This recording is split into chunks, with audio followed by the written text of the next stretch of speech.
Halo, selamat siang dengan Bung Kiki di sini. Eh, Pada siang ini saya akan membahas beberapa topik mengenai sepak bola dalam negeri dan luar negeri beserta dengan timnas Indonesia.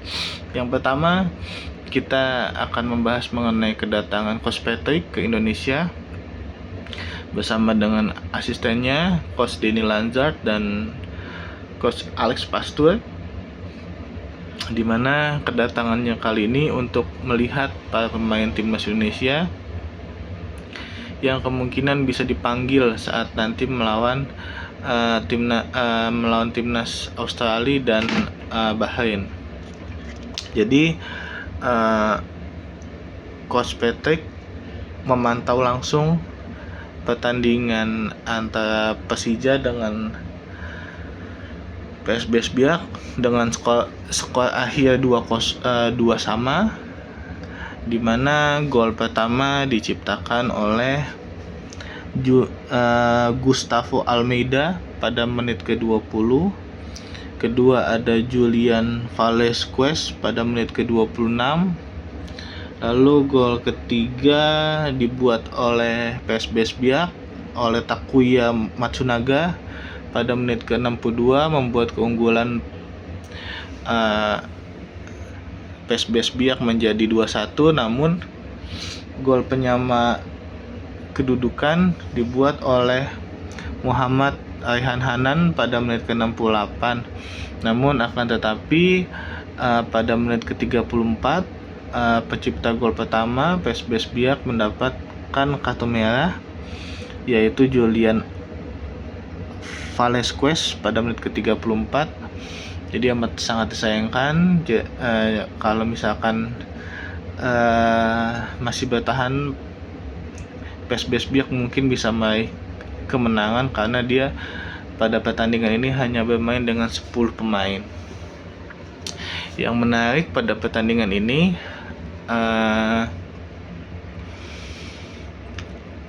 M. Tahir yang merupakan pemain PSBS Biak yang sempat rame, yang menyatakan bahwa pemain lokal bisa bersaing dengan pemain diaspora, bahkan lebih baik dari Tom Haye. Dia membuktikan dirinya dengan memberikan assist pada pertandingan semalam. Ini merupakan sesuatu yang bagus juga sih sebenarnya kalau menurut saya, dengan adanya kunjungan pelatih ke pemain-pemain atau datang ke setiap pertandingan, membuat para pemain Indonesia tuh yang berkompetisi di laga domestik itu menjadi semangat untuk membuktikan dirinya bahwa dia pantas untuk masuk timnas. Karena saat ini untuk masuk timnas itu sangat tidak mudah, karena diisi banyak pemain diaspora, diisi banyak pemain yang memang mempunyai kualitas. Jadi para pemain lokal itu harus berekstra keras untuk membuktikan dirinya bahwa dia mampu bersaing dengan pemain diaspora yang ada di timnas Indonesia. Mungkin nanti Coach Patrick juga akan datang ke liga-liga selanjutnya untuk menyaksikan pertandingan di kompetisi Indonesia. Berbeda dengan Coach Sintayong, dia awal-awal masuk di timnas Indonesia walaupun itu Covid, tapi kan setelah Covid dia jarang untuk melihat kompetisi domestik. Namun akhir-akhir ini dia sudah mulai banyak melihat kompetisi domestik. Namun yang kurang dari Coach Sintayong itu ialah dia masih sulit untuk membangun komunikasi dengan para pelatih klub atau pemilik klub, supaya ketika membutuhkan para pemain untuk di timnas Indonesia itu jauh lebih mudah. Diharapkan Coach Patrick itu bisa melakukan lebih baik dari Coach Sintayong, supaya nanti ketika ada pemanggilan timnas itu lebih mudah dalam menjalin komunikasi dibandingkan dengan waktu zaman Coach Sintayong.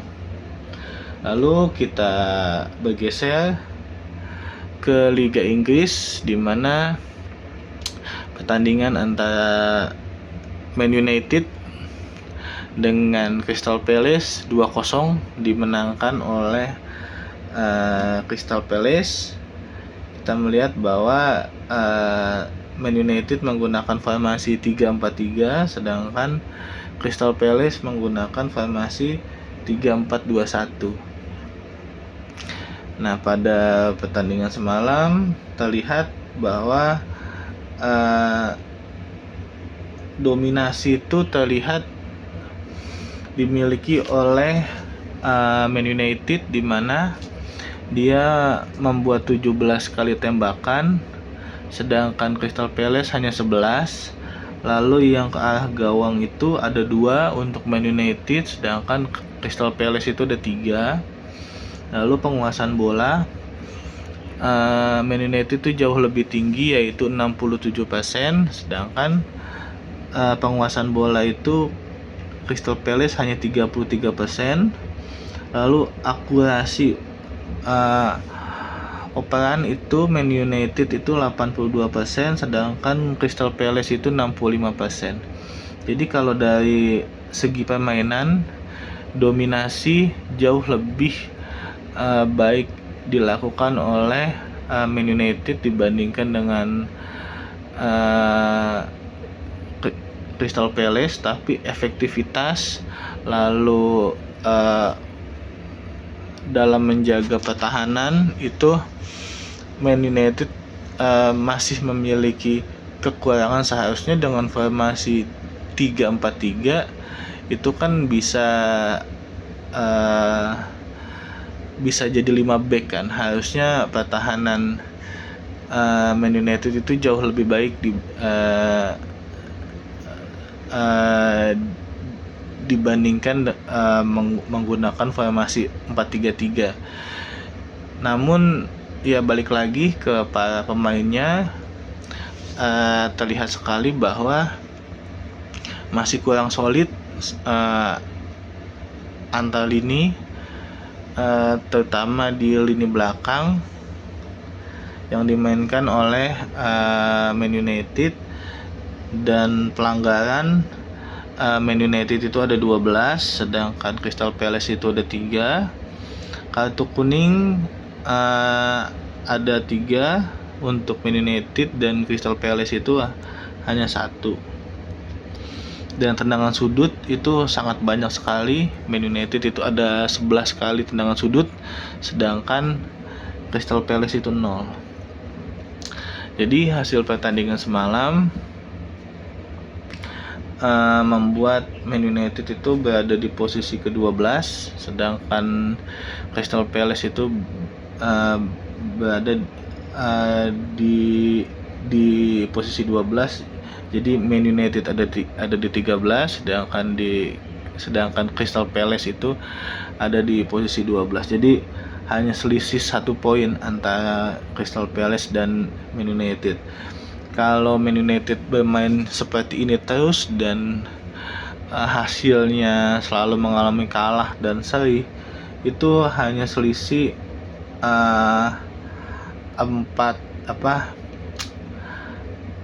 tangga dari zona degradasi. Karena kalau sudah masuk ke rank 18 agak sulit karena sudah masuk ke zona degradasi, dan ini menjadi ancaman sendiri bagi para pemain ataupun ofisial, baik manajer atau pengelola klub. Jangan sampai Man United itu turun kasta ke Liga 2 Inggris, yaitu Championship. Lalu kita bergeser ke Serie A, di mana ada pertandingan antara Inter Milan dan AC Milan dengan kedudukan 1 sama. kita melihat susunan pemain. Kita melihat susunan pemain. AC Milan menggunakan formasi 4-3-3, sedangkan Inter Milan menggunakan 3-5-2. Jadi pada pertandingan kali ini sangat sengit, dimana skor akhir itu 1-1 dengan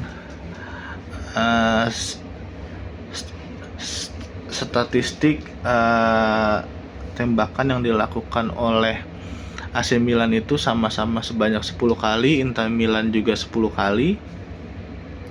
Lalu yang ke arah gawang, AC Milan 4, Inter Milan 6. Penguasaan bola AC Milan 37%, sedangkan Inter Milan itu 63%. Lalu untuk akurasi operan, AC Milan itu 84%, sedangkan Inter Milan 91%. Lalu pelanggaran, AC Milan itu ada 5, sedangkan Inter ada 9. Lalu untuk tendangan sudut, AC Milan ada 8 dan Inter ada 11. Jadi sangat sengit antara Inter Milan dan AC Milan. Dengan hasil skor imbang ini membuat Inter Milan berada di posisi kedua dan AC Milan berada di posisi ke-8. Jadi pertandingan semalam itu sangat sengit dan kompetisi Serie A pun sangat ketat sekali. Bahkan JICES juga masih berusaha untuk membuat Venezia itu keluar dari zona degradasi. Terakhir itu kemarin JICES banyak sekali ditawar oleh liga-liga top di Eropa, khususnya di Serie A.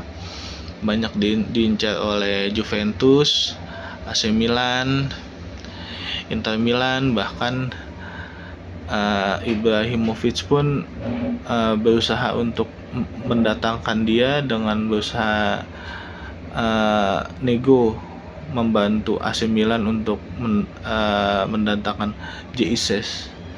Kalau sampai terjadi, mungkin nanti ada 2 pemain keturunan Indonesia yang akan bermain di AC Milan. Yang pertama ada Tijani Reinders dan JICES. Tapi kita menunggu saja perkembangannya nanti, karena sangat mahal sekali untuk penawarannya. Kita lihat apakah Venezia akan melepas JICES nanti. Lalu berita terupdate, pada hari ini Ole Romani akan disidangkan di DPR, kemungkinan bersama dengan rekan-rekan yang lain yang dari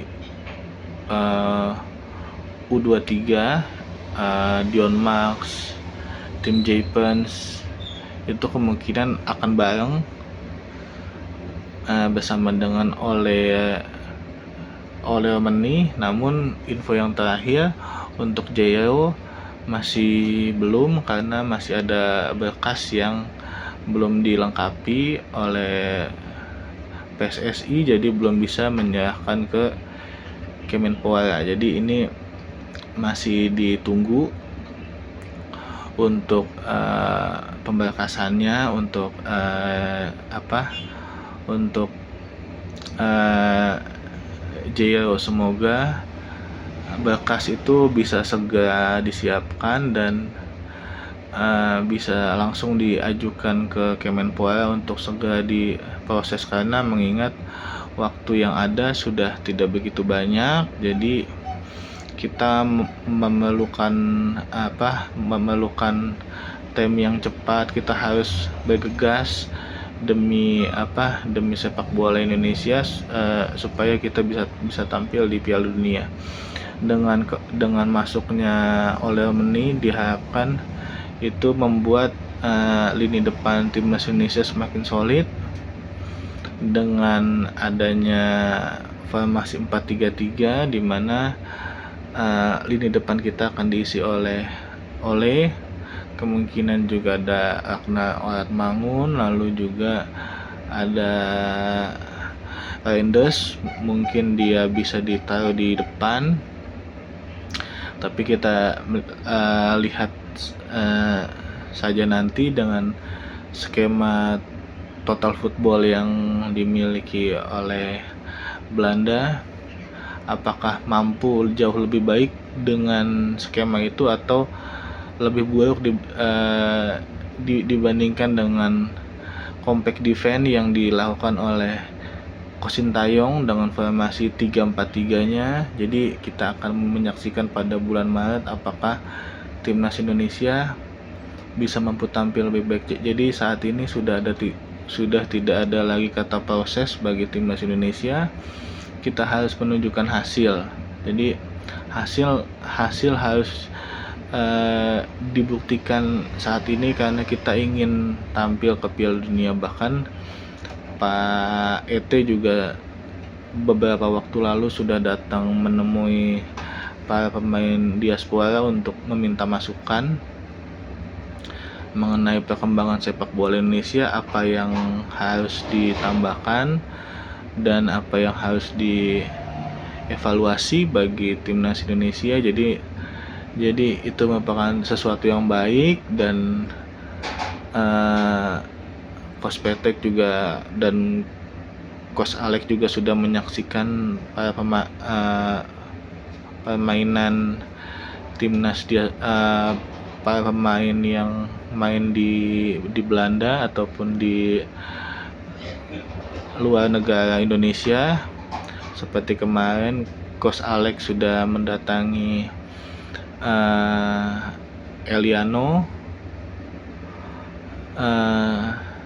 untuk menyaksikan langsung permainannya. Ini merupakan sesuatu langkah yang baik untuk membangun timnas Indonesia yang lebih kompetitif. Jadi pemain yang ditampilkan 11-11-nya di lapangan itu merupakan pemain yang memiliki kualitas yang baik, bukan pemain yang atas dasar desakan netizen atau apa. Jadi memang saat ini kualitas para pemain Indonesia itu sangat terlihat gitu. Bagi yang low perform itu siap-siap saja posisinya akan tergeser, dan kemungkinan kapten yang nanti akan yang akan menjadi kapten pada bulan Maret nanti adalah Jeises, bukan Asnawi lagi. Kan kemarin sempat yang ditanya Coach Sintayong kenapa waktu lawan Cina Asnawi yang menjadi kapten. Terus kata Coach Sin bahwa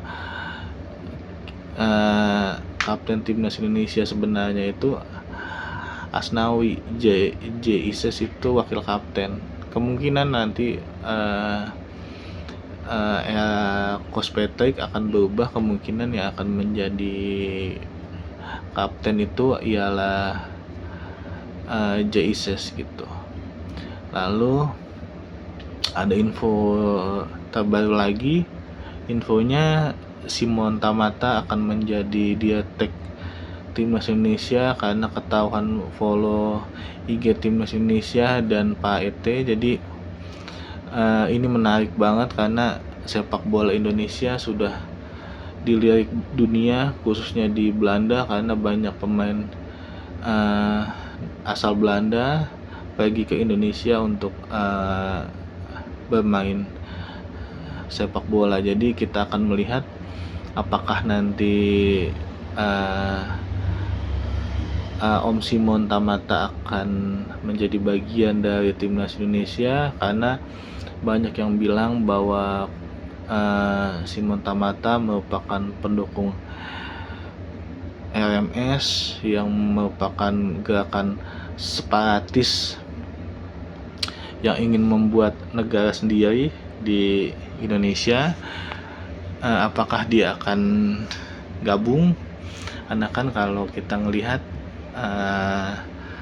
bukan hanya Cosimo saja, tapi Denny Lanzard pun kan kemarin juga diisukan, bahkan ada foto-foto di IG yang menyatakan bahwa dia mendukung LMS ini kan. Nah, jadi kalau menurut saya saat ini LMS pun sepertinya sudah tidak ada, sudah membawa dengan Indonesia, apalagi sekarang timnas Indonesia sedang bagus-bagusnya.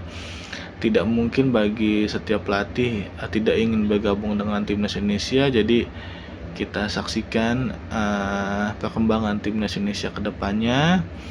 Oke, untuk saya pada siang hari ini sudah cukup sekian. Salam sepak bola.